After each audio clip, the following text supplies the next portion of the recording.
My dear children, welcome back. Children, right now we are going to study 5 physical quantities which characterize circular motion. And children, these 5 physical quantities which characterize circular motion are analogous to the 5 physical quantities which we have already studied in case of translatory motion. And those physical quantities then characterize translatory motion. So what are these physical quantities with the help of which we express a circular motion? Well, the very first 2 quantities are angular distance and angular displacement. So what is angular distance or angular displacement? With the help of angular distance or displacement, we come to know the change of position of an object in circular motion.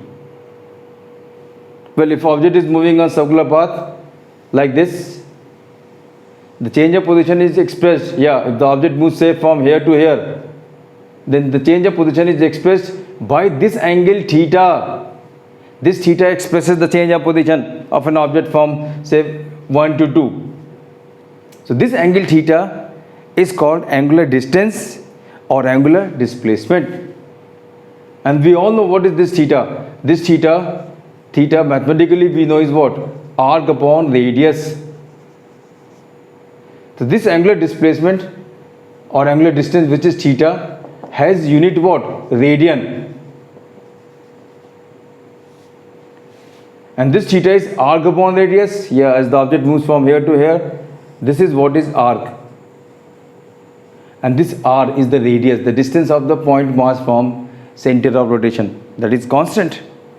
So theta is arc upon radius. So this arc can be written as small s, s upon r. So what is this arc? This arc is nothing but the length of the path along which this point mass moves. And what is this length of the path? This length of the path is called as linear distance. So this angular distance is not entirely different. It is related with the linear distance which we have already studied. So as the point mass moves from 1 to 2, it moves along this path. This path is nothing but arc, and this arc is written as s. So what is this theta? Theta is arc upon radius, r is a constant, and this s is nothing but linear distance. So what is this angular distance? This angular distance is equal to linear distance s upon r. That means the new distance which we have just studied, angular distance, is related with the previous distance, linear distance, by this relation. Well, the next 2 physical quantities which further characterize or explain circular motion are angular speed or angular velocity.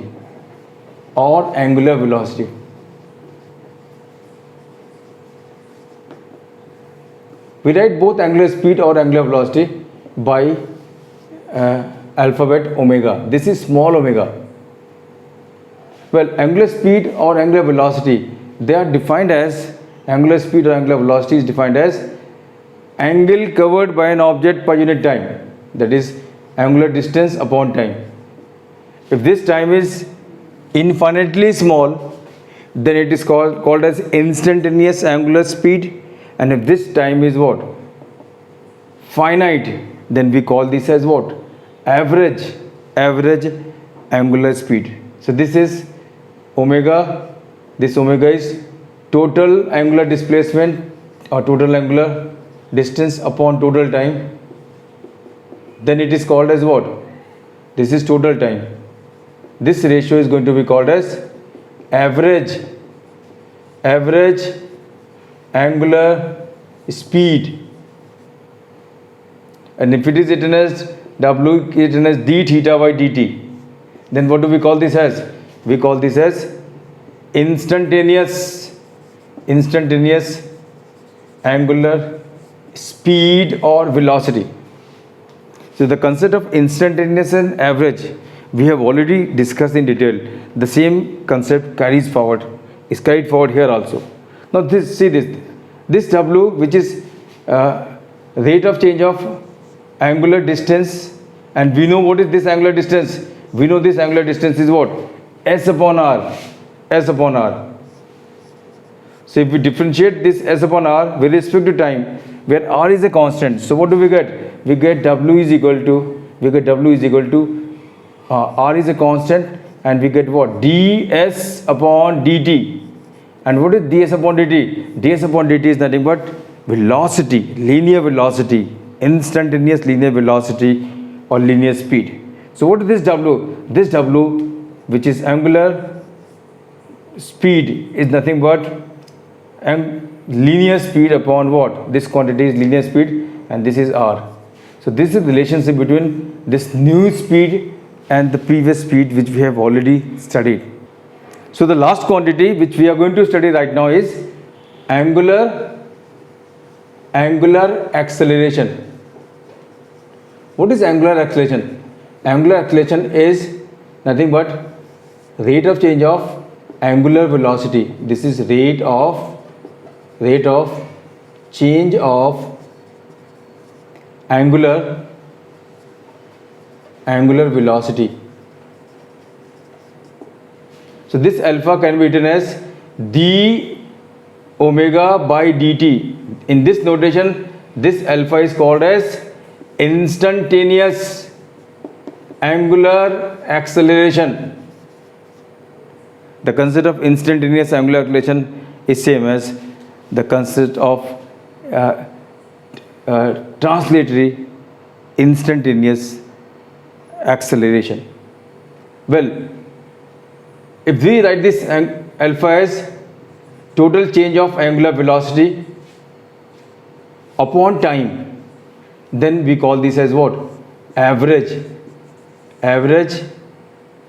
angular acceleration. This angular acceleration has unit. Yeah, its unit is what? Radian per second square. The unit of angular velocity is what? Unit of angular velocity is radian per second. Now this alpha is change of angular velocity upon time. So this alpha is what? This alpha is d by dt of omega. And what is omega? Omega is v by r. If we write here v by r and differentiate that with respect to time, then what do we get? We get alpha is equal to 1 upon r times dv by dt. And what is this rate of change of linear velocity? Rate of change of linear velocity is what? Rate of change of linear velocity is nothing but linear acceleration. So alpha is equal to a by r. Alpha is equal to a by r. That means angular acceleration is equal to linear acceleration upon radius. So children, I am going to give you the overview of the whole lecture. But before that, one more point we need to discuss. Well, this angular velocity omega is also called as angular frequency. This is also called as angular frequency. Angular velocity has another name as what? Angular frequency. Why this is called as angular frequency? This angular velocity is angular distance upon time, and this angular distance for one complete revolution is what? 2 pi. For one complete revolution, this angular distance is what? 2 pi. And for one complete revolution, the time is going to be what? T, the time period of revolution. And we all know that reciprocal of time period of revolution is what? Linear frequency. T is the time period. T is time period. Yeah, time period of time period of revolution.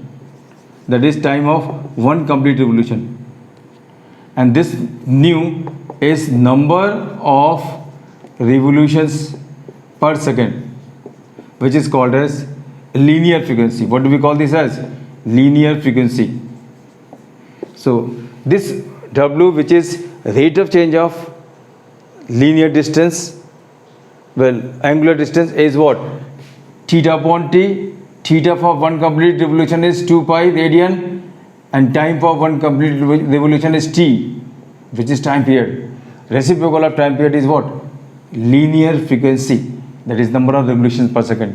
So it is because of the fact that W is 2 pi by T or 2 pi nu, we call it as angular frequency 2. So this is another name for angular velocity or angular distance. So children, in the class today we have studied 5 different physical quantities.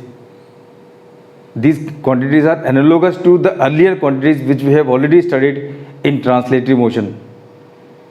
Right now we have studied angular distance, angular displacement, angular speed, angular velocity and angular acceleration. And all these 5 quantities are related with their previous 5 quantities in translatory motion through a common formula which we have just deduced. And what is that? That is angular x is equal to linear x upon r. What does this mean? This is overview of what we have discussed. Just this is the capsule of the day. And what is that? Angular distance is what? Linear distance upon radius. Angular distance is what? Theta. What is that? Linear distance upon radius. Angular displacement is what? Linear displacement upon radius. See, angular velocity, angular x could be distance, x could be velocity, x could be acceleration. So angular velocity or speed is equal to what? Linear x, that is linear velocity upon r. And angular acceleration alpha is equal to what? Linear acceleration, linear acceleration a upon r. So all the quantities which we have studied, they are related with their corresponding linear values by this relation. Angular x is linear x upon r. So children, with this we come to the end of today's class. Well, we'll continue the same chapter in the next lecture. So until we meet again, goodbye.